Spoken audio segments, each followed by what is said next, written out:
So this is publication number 12, The Manufacturing Paradox. Everybody's been watching and talking about GLP-1, but here's what they're not watching or talking about. The GLP-1 market hit $52 billion last year, as we know. Lilly and Novo Nordisk are spending $25 billion plus on manufacturing infrastructure.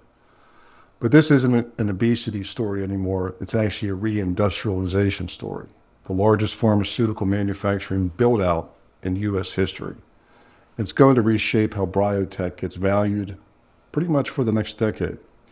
So in this piece, I connect three dots that probably aren't being connected elsewhere. First, why GLP-1 manufacturing bottlenecks are actually accelerating AI-native drug discovery platforms, because the best AI platforms are now designing the manufacturability, not just the potency.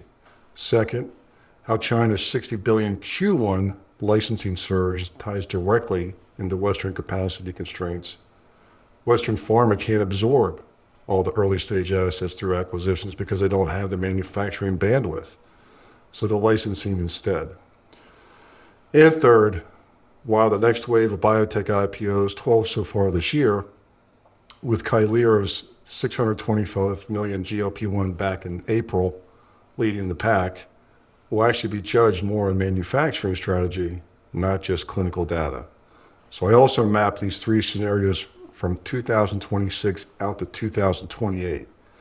Infrastructure sufficient, persistent bottleneck, demand disappointment, each with specific investment postures you can act on. So if you're allocating capital in biotech, running crossover diligence, or structuring BD and licensing strategy, this is definitely required reading. Lastly, as usual, paid subscribers receive this full long-form analysis, each executive video brief, all the archives, and periodic special reports. Free subscribers receive this executive video brief and the executive summary. Thank you.